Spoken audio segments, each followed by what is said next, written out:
Estoy verde, dice el señor Charly García, y lo verde lo relacionamos al dólar, lo relacionamos a la economía, y a partir de hoy vuelven las columnas, estamos volviendo con las columnas de economía con un gran amigo, con el contador Juan Pablo Enrique, que está vía telefónica con nosotros. Está en otra provincia, está trabajando y tiene estos minutitos, o por trabajar, mejor dicho, para hablar un poquito de lo que tenemos en economía. Juan Pablo, bienvenido a esta temporada 2021 de la Radio Municipal. ¿Cómo estás? Buenos días, ¿cómo andan ustedes? ¿Todo bien por ahí? Feliz Eh, 2021. Gracias. Estamos, no estamos verde, como dice Charlie, en todo sentido, pero sí estamos gris. Siguen las sagas de días grises. Sí, totalmente, ¿no? Y lo de verdes también es más un anhelo, una utopía, un Eh, sueño re- que re- una realidad. Relacionando el verde al dólar, al dinero, ¿cómo arrancamos este 2021? ¿Qué tenés para contarnos, Juan? Y nosotros tratamos siempre de tener un mensaje optimista, ¿no? Porque ya demasiado la pasa mal gran parte de la Argentina como para desde un medio de comunicación o desde una columna eh, no generar esperanzas, digamos. Igualmente, uno de los factores desencadenantes y que han marcado el tiempo actual es la puja distributiva, ¿no? Sí. Entre salarios y precios. Lamentablemente se ha visto una tremenda merma, por ejemplo, y era un tema que lo veníamos hablando ya en diciembre, en el consumo de carne, un elemento tan indispensable para los hogares argentinos, y ha habido un desmadre bastante difícil de controlar en el tema precios, sobre todo de alimentos. Eh, Sobre todo esta ocasión, mes de diciembre y enero, ¿no? En diciembre siempre es un mes complicado con el tema de las fiestas, pero acá me parece que deja por sentado la inminente necesidad que tiene el Estado de ser un Estado más potente, un Estado más riguroso con aquellos sectores que siempre se quedan con las grandes rentabilidades y sobre todo incidir en las cadenas de valor, ¿no? Porque, por ejemplo, el litro de leche el productor lo vende a un valor ínfimo, eso en las góndolas termina a un valor totalmente superior, y en el medio, en lo que se denomina cadenas de valor, inciden elementos y variables económicas y sobre todo agentes económicos que Ujú. se quedan con esa riqueza que en definitiva la termina pagando el consumidor. Es inminente que no solamente se comience a cumplir mejor la ley de góndolas aprobada y reglamentada en el 2020, sino también que el Estado arbitre mayores medidas de control sobre estos elementos que tienen una incidencia feroz sobre el bolsillo de los habitantes, ¿no? No sirve de nada cuidar ciertos niveles de desendeudamiento, acomodar esas variables y demás, si no logramos proteger el bolsillo de quienes laburan, digamos, porque de lo contrario no se va a recuperar la economía como necesita la Argentina. En esos aumentos de enero y diciembre, bueno, preocupa mucho y genera malestar, obviamente, el aumento de combustible, Juan. Sí, permanentemente. El aumento de combustible está atado siempre a las variables del dólar, ¿no? Si bien el dólar se mantuvo en los últimos meses, sobre todo desde septiembre, cuando se logró controlar con algunas restricciones a la compra para dólar de atesoramiento, fíjate que había más de 2.500.000 argentinos que compraban, y ese número se redujo a prácticamente 700.000 hacia fin de año. Pero acá, reitero, lo que necesitamos es un Estado fuerte que no está pudiendo controlar el lobby permanente que hacen las petroleras, digamos. Necesitamos funcionarios que funcionen, diría la expresidenta Ujú. en algún discurso. Sí, Bueno, eso tajante. para este 2021 no puede llegar a ser una anécdota, sino que tiene que ser una realidad concreta y efectiva, eh, porque el aumento de los combustibles termina siempre teniendo injerencia en el aumento de todos los demás productos, ¿no? Porque el combustible es uno de los principales factores que forma parte del costo del flete, digamos, y el flete incide siempre en la mayoría de los costos sobre todo los alimentos, ¿no? Los alimentos del año pasado tuvieron en promedio un incremento casi del 43%. Upa. La inflación promedio fue del 36%, pero el promedio de los salarios de la Argentina anduvo en alrededor del 30%.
En el sector industrial, que es el que motoriza la economía, superior a lo que había previo a la pandemia. Es decir que a pesar del efecto de esta pandemia, han habido medidas que han logrado contener ciertas variables, pero a la luz de nuestra situación inicial, es como que siempre todo resulta insuficiente. Aspiremos a que este 2021 se puedan revertir ciertas cuestiones, pero el efecto central del gobierno tiene que estar vinculado específicamente con el cuidado de los precios, ¿sí? Que hasta ahora ha sido una variable difícil de controlar. Cuando hablábamos de la carne, recién se me ocurría que en el año 2006 un tal Néstor Kirchner, que presidía la Argentina, cerró las exportaciones de carne por 6 meses para proteger el valor de la carne en el mercado interno, ¿sí? Porque a veces parece tan complejo domesticar a los exportadores que nada les interesa el mercado interno, pero sí les interesa mucho cuantificar sus rentabilidades. Acá hay que cuidar el alimento y la mesa de los argentinos, y en ese sentido es fundamental tomar medidas para que se lleve adelante. Y necesitamos más poder político, y necesitamos un Estado más potente y no un Estado más débil. Lo digo porque en estos días, viste, cuando uno sale por ahí a la calle y se cruza en el supermercado, hay cierto aire, cierto tufillo de parte de nuestra población que ya empieza a meter a todos los políticos en la misma bolsa, y no es para nada, ¿sí? Todo lo contrario. Si hubiera continuado la gestión anterior, al frente y al comando de la Argentina en una época de pandemia, yo no quiero imaginarme lo que esto sería, porque sin ningún tipo de pandemia descontrolaron todas las variables económicas y sociales. Pero bueno, eso tiene que ver con que todavía no se han alcanzado los resultados esperados y que hay gente que viene hostigada desde hace mucho tiempo, ¿no? Hablando de cuidar y de controlar, Pedro Peretti, que la verdad que felicito a la gente de Radio Nacional que se ha sumado en el programa de que está a las 7 de la mañana, Ernestina Pais. Lo escuchamos antes de salir atentamente en la columna del lunes. Dice, yo no sé si hay que subir las retenciones. Para mí hay que cuidar la frontera para que no haya evasión de lo que te sacan por ahí, por ejemplo, en soja. Y la noticia es que hay una evasión de 400 toneladas de soja, dándole la razón o siguiendo este alineamiento de Pedro Peretti en relación a esto de la evasión, ¿no? Una evasión impositiva sobre la venta de más de 400 toneladas de soja. Eso ahora se encontró, pero si uno hace un estimativo de lo que se viene evadiendo y si no se controla, volviendo a lo que vos decís, que el Estado donde tiene que ajustar más ciertas cuestiones, esa evasión también perjudica a la economía. Sí, Sí, fíjate que todo tiene que ver con todo, acá no hay cuestiones aisladas. Lo de Peretti es sublime, es uno de los dirigentes políticos que está siempre ligado a la ruralidad, que más sabe, que más incidencia ha tenido en los sectores populares, que siempre defiende con muchísima convicción sus ideas y que en este sentido lo que ha tratado de hacer es poner en evidencia una situación que se dejó claramente evidenciada, la redundancia, con el tema Vicentín, ¿no? Acá la mayor parte de los puertos son privados, los controles del Estado dejan muchísimo que desear y por ahí se van gran cantidades de los dólares que el Estado necesita para recomponer su aparato productivo y su economía. Es muy claro lo que vos decís, lo que decía Peretti. Necesitamos que el Estado ahí también ponga funcionarios de envergadura que controlen y que no sean cómplices de ese poder económico que permanentemente está subfacturando las exportaciones y que eso implica un agujero negro en nuestras finanzas y en nuestra recaudación. Y de nuestra recaudación depende el bolsillo de la mayor parte de los argentinos. No estamos hablando de cuestiones menores. Claro. Juan Pablo, ¿se reglamentó lo del aporte de las grandes fortunas? Se reglamentó, el año pasado lo trabajamos mucho a ese tema mientras íbamos hablando, siempre diciendo de que no, en términos de recaudación no implicaba mucho, no era una gran cantidad de recursos, pero sí era un buen gesto político de poder político ante ese poder económico que todo lo puede y todo lo hace, ¿no?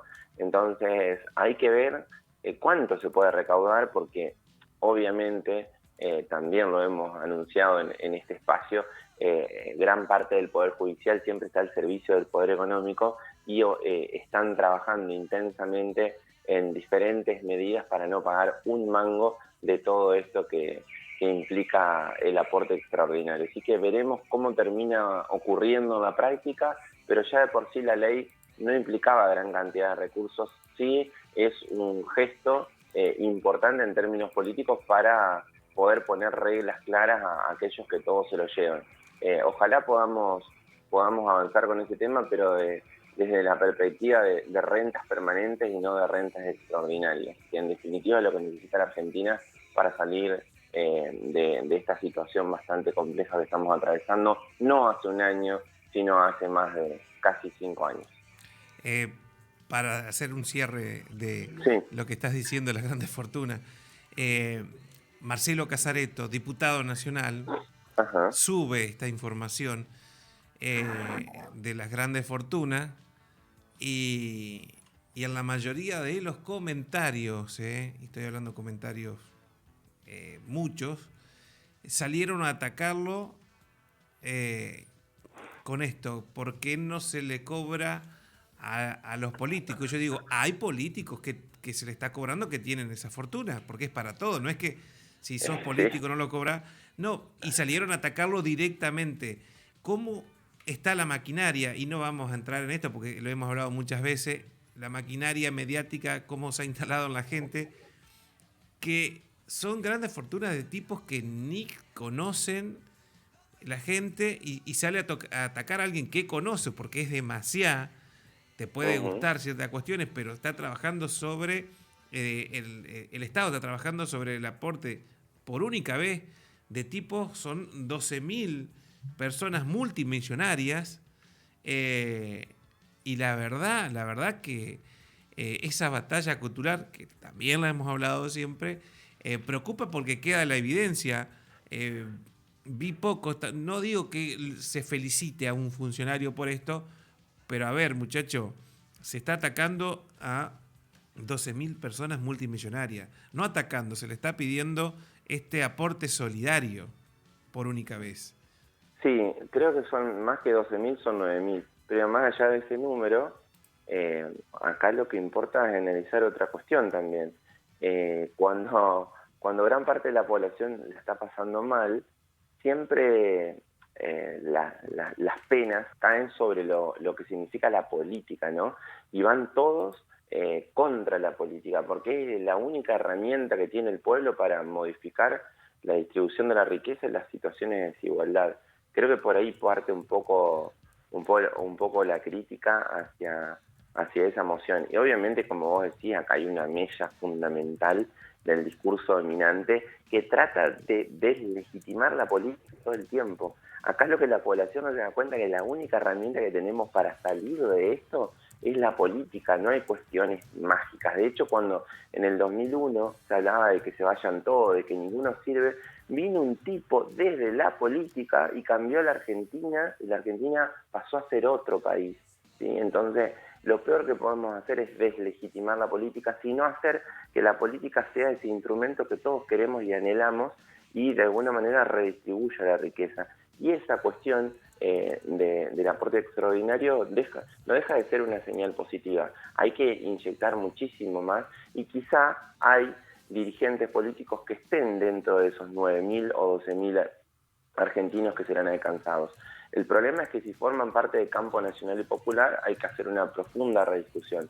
Si forman parte de lo que sería el área de Cambiemos, que está íntimamente ligado con el poder económico, no hay ningún problema, porque aquellos que ya sabemos a quién representan y de quién forman parte de esos sectores, nos quedamos tranquilos, digamos. Pero es una discusión que hay que dar y siempre me parece que hay que poner en valor la política, que es la única herramienta que vamos a tener para solucionar estas situaciones que atraviesa la Argentina desde hace bastante tiempo. Juan Pablo, bueno, seguramente nos vamos, no sé cómo estás con los tiempos, pero hacemos la segunda de la semana El viernes. el viernes. Bueno, perfecto. Y también vi que Onda Relatos Salvajes, no sé si estás en un estacionamiento, qué pasó, se escuchó una alarma por ahí, un No, ruidito de la zona céntrica ahí de Capital. No, estoy acá en la capital, pero entrerriana. Estoy en Paraná, a 2 cuadras de Casa de Ah, Gobierno, así que por bien. eso debe ser el ruido y el murmullo de auto. Juan Pablo, hasta la próxima. Un abrazo grandote, saludos Abrazo para la grande. gente de Maciá.